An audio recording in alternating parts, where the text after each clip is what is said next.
भूखा आदमी गीत भी नहीं समझ सकता है। भूखे के कान पे तुम वीणा बजाओ तो उसे सिर्फ स्वरों का उत्पात मालूम पड़ेगा।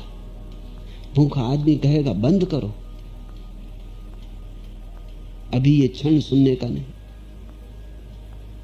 बंद करो ये वीणा, इससे चोट पड़ती है, इससे हृदय में घाव होता है।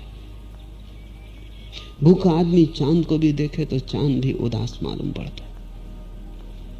भूखा आदमी फूल को भी देखे तो फूल को भी खा जाने का मन होता है, फूल के सौंदर्य को अनुभव करने का नहीं।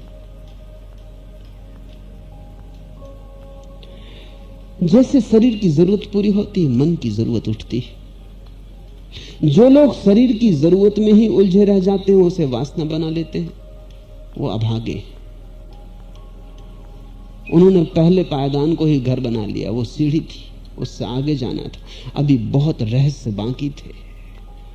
वो भवन के बाहर सीढ़ियों पर ही मकान बना कर रह गए। आवश्यक था सीढ़ियों को पार करना, लेकिन सीढ़ियों पर रुक जाना नहीं। जिसने आवश्यकता को वासना बना लिया वो सीढ़ियों पर रुक जाएगा। वो जिंदगी भर खाने में लगा रहेगा, कपड़े पहनने में लगा रहेगा, मकान बनाने में लगा रहेगा। बहुत लोग उसी तरह सीढ़ियों पर जीवन बिता रहे हैं। उनके दुर्भाग्य की सीमा नहीं, उन्हें पता ही नहीं कि सीढ़ियां आगे ले जाती हैं। सीढ़ियां कोई घर नहीं। दूसरी जगह है मन। कुछ लोग मन में खो जाते हैं, फिर उनका यही राग रंग हो जाता है। संगीत सुनना है, चित्र देखने, फिल्म, उपन्यास जरूरी था, लेकिन काफी नहीं। उससे भी जागना है, उससे भी ऊपर जाना है। तब कभी ध्यान, सन्यास की महिमा प्रकट होती, और वो भी सीढ़ी ही है, उसके भी पार जाना। तब कहीं परमात्मा के जीवन में, परमात्मा के मंदिर में प्रवेश होता है। तब नदी सागर में गिरती है। लाओस से कहता है लोग मृत्यु से भयभीत नहीं है, क्योंकि जो व्यक्ति मृत्यु से भयभीत हो जाएगा वो तो धार्मिक हो जाएगा। मृत्यु का भय तो तभी पकड़ता है जब जीवन की सब जरूरतें पूरी हो जाती। मृत्यु का भय तो दूसरे चरण पे पकड़ता है। जब शरीर भूखा होता है तब तो जीवन ही तुम्हारे पास नहीं, मृत्यु की तुम क्या चिंता करोगे? अभी पेट भरना है, मृत्यु की कौन फिक्र करता है?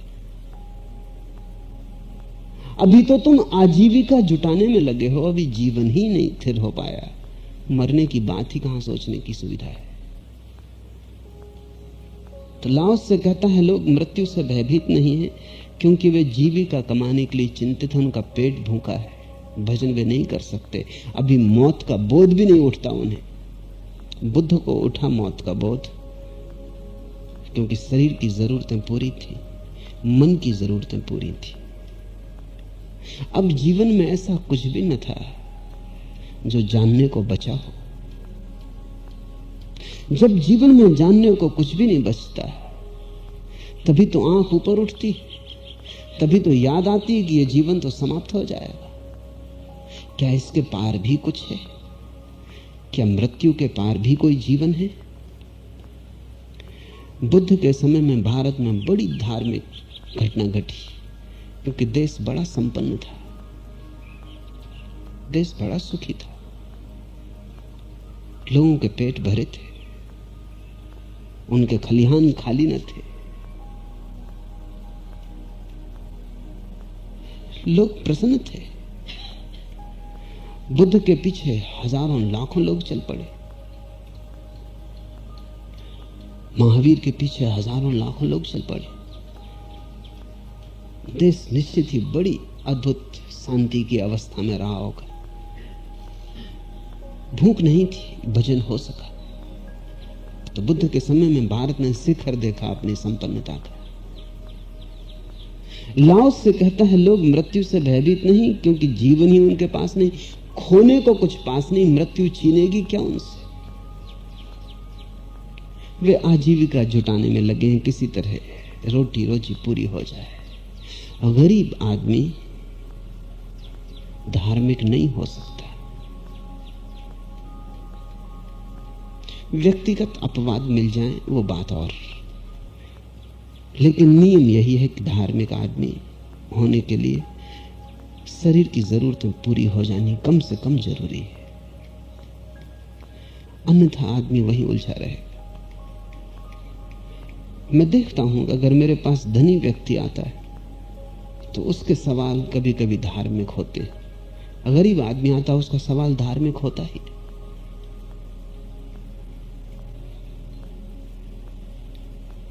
मुझसे लोग कहते हैं कि आप गरीबों के लिए क्यों नहीं कुछ करते।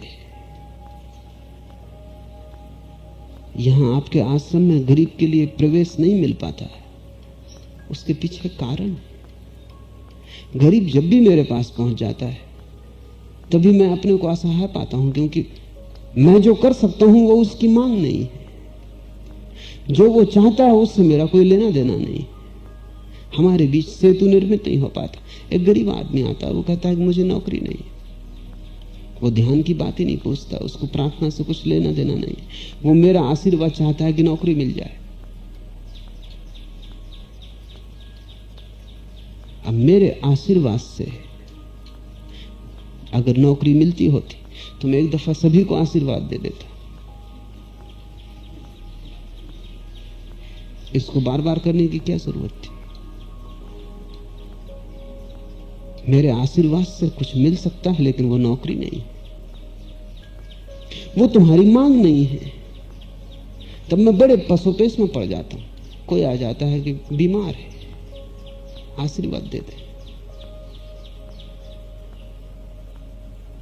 बीमार को अस्पताल जाना चाहिए, उसको मेरे पास आने का कोई कारण नहीं है, उसको इलाज की जरूरत है।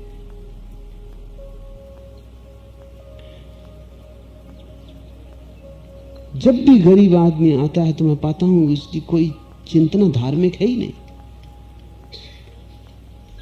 वो मेरे पास आना भी चाहता तो इसलिए आना चाहता है। कभी कभी कोई धनी आदमी आता है तो उसकी चिंतना धार्मिक होती है, वो भी कभी कभी। तब वो कभी पूछता है कि मन अशांत है, क्या करूं। गरीब आदमी पूछते ही नहीं कि मन अशांत है। मन का अशांत होना एक खास विकास के बाद होता है। अभी पेट अशांत है, अभी मन को अशांत होने का उपाय भी नहीं है। पेट भर जाए तो मन अशांत होगा, मन भर जाए तो आत्मा बेचैन होगी। असली में जब आत्मा बेचैन हो तभी मेरे पास आने का कोई अर्थ है। आत्मा बेचैन हो तो मेरे आशीर्वाद से कुछ हो सकता है, मेरे निकट होने से कुछ हो सकता है। जो मैं तुम्हें दे सकता हूं वो धन और है। जो धन तुम मांगते हो वो मेरे पास नहीं। तो गरीब आदमी जैसे ही पास आता है मुझे बड़े पसोपेश में डाल देता है कि करो क्या। उसकी पीड़ा मैं समझता हूं, उसकी कठिनाई मुझे साफ है, उससे भी ज्यादा साफ है जितनी उसे साफ है। क्योंकि मैं जानता हूं कि कितनी दयनीय दशा है कि एक आदमी कह रहा है कि मुझे नौकरी नहीं। ये कितनी कष्टपूर्ण दशा है कि एक आदमी बीमार है और इलाज का इंतजाम नहीं जुटा पा रहा है। तभी तो वो मेरे पास आया, नहीं तो अस्पताल जाता।